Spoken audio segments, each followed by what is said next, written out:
बिस्मिल्लाह अस्सलाम अला रसूलिल्लाह सल्लल्लाहु अलैहि वसल्लम। आज हम MCQs करेंगे। आपकी अपनी बुक्स निकाल लें, वहाँ से पेज नंबर 29 है। तो अब देखते हैं पहला MCQ। Cell makes copies of its chromosomes during. अब क्रोमोसोम अपनी कॉपी बना रहा है, इसका मतलब है कि क्रोमोसोम क्या हो रहा है, डुप्लीकेट हो रहा है। तो डुप्लीकेट अगर हो रहा है क्रोमोसोम, तो ये होता है इंटरफेज के दौरान। तो इसका हम क्या लगाएंगे, इंटरफेज। दूसरा कहता है section of DNA which has information for making a specific protein is called. यानी कि DNA का वो टुकड़ा जो कि एक मखसूस प्रोटीन बनाएगा, तो इसे हम जीन कहेंगे। जीन की डेफिनेशन भी बन जाएगी।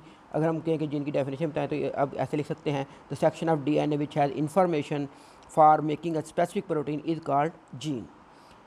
तीसरा है chromosomes are made of. Chromosome किसके बने होते हैं? तो क्रोमोसोम जो है ना, ये क्योंकि DNA लिपटा होता है प्रोटीन के गिर्द, हिस्टोन प्रोटीन के गिर्द, तो इसलिए हम कहेंगे जो क्रोमोसोम होगा वो बना होगा DNA एंड प्रोटीन। तो इसका D होगा DNA and protein. The characters which are passed from parent to offspring. तो कौन सा करेक्टर होगा जो कि हम कहेंगे पेरेंट से ऑफस्प्रिंग की तरफ जाएगा, तो इसे हम कहेंगे इनहेरिटेबल करेक्टर। तो ये हमारे पास आ गए इनहेरिटेबल करेक्टर्स। इसके बाद है an event that occur during interphase. अब देखिए पहले भी आ गया ना इंटरफेज वाला।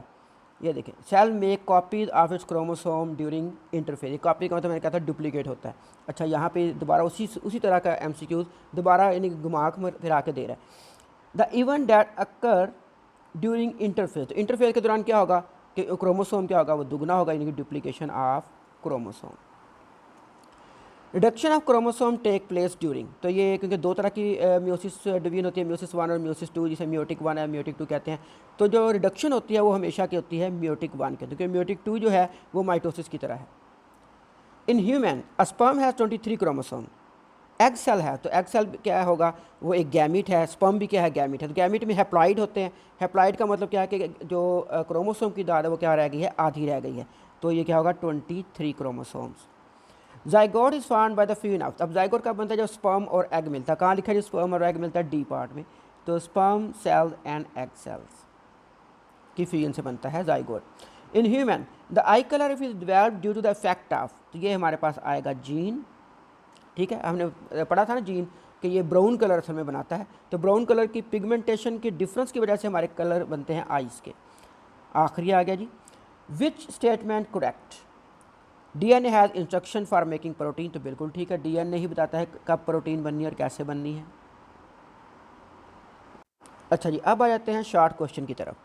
तो शॉर्ट क्वेश्चन नंबर 1 है जी, नेम 2 इनहेरिटेबल करेक्टर, और दूसरा है नेम 2 नॉन इनहेरिटेबल करेक्टर्स।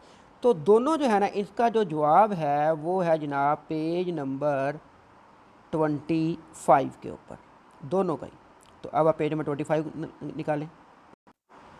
तो क्वेश्चन नंबर 1 का आपने जवाब यहाँ से लिखना है। आपने इसमें नाम लिखना, eye colour, skin colour, hair colour, free और attach, ear lobes, height, intelligence.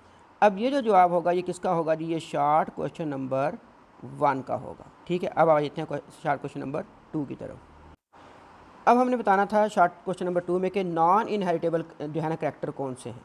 तो ये जैसे फॉर एग्जांपल लिखा हुआ, तो यहाँ से हम इसको शुरू करेंगे। ठीक है, if a body organ of person क्या होगा, इज़ लॉस्ट और weaken due to disease, this character is non transfer. किसको ट्रांसफ़र नहीं होगा जी, टू हिज और हर चिल्ड्रन। तो ये क्या होगा, नॉन इनहेरिटेबल करेक्टर होगा। तो ये क्वेश्चन नंबर कौन सा था जी, 2।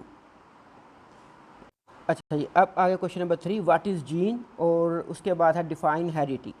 जो है ना क्या कहते हैं उससे, व्हाट इज़ जीन। इसका जो आंसर है ये हम देखेंगे पेज नंबर किसके ऊपर बड़ा, 23 के ऊपर। और हेरिडिटी जो है इसका हम देख लेंगे पेज नंबर 22 के ऊपर। तो निशान लगाते हैं अभी। तो क्वेश्चन नंबर था 3। तो जीन को हमें डिफ़ाइन करना है। तो जीन को डिफ़ाइन कर लेते हैं। The basic physical and functional unit of heredity क्या है, gene. Gene act as instruction to make molecules, जिसे हम क्या कहते हैं, प्रोटीन्स। यहाँ तक आप लिखेंगे। ये होगा हमारे पास शॉर्ट क्वेश्चन नंबर कौन सा भरा, 3। चलिए अब 4 की तरफ चलते हैं। अब क्वेश्चन नंबर 4 था हेरिडिटी क्या चीज़ है।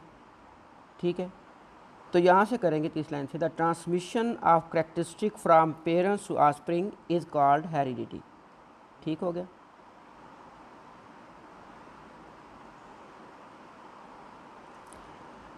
इसके बाद आपने एक एग्जांपल दे दिया है, characteristic such as colour of eye, skin colour, hair colour, free or attached, earlobe, ठीक है, और इंटेलिजेंस ETC यहाँ तक। ठीक हो गया। तो ये हमारे पास क्वेश्चन नंबर कौन सा था वाला 4। आखिरी क्वेश्चन है जी, व्हाट आर हैप्लॉइड सेल्स। तो हैप्लॉइड सेल जो हैं, व्हाट आर हैप्लॉइड सेल, तो हैप्लॉइड सेल क्या होता है, ये गैमीट्स होते हैं।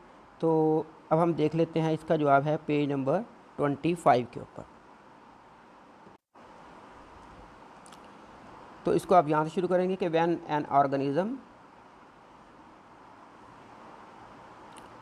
Farm gametes sperm or egg by meiosis, the number of जो होगा क्या भला, chromosome is reduce to half in the gametes, इसे हम कहेंगे haploid sperm or eggs are produced.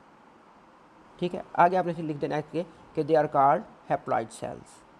तो ये था आज का टॉपिक, और ये क्वेश्चन नंबर कौन सा था हमारे पास, शार्ट क्वेश्चन नंबर 5 था। ठीक है, इसको बुक पे निशान लगा लें। थैंक्स।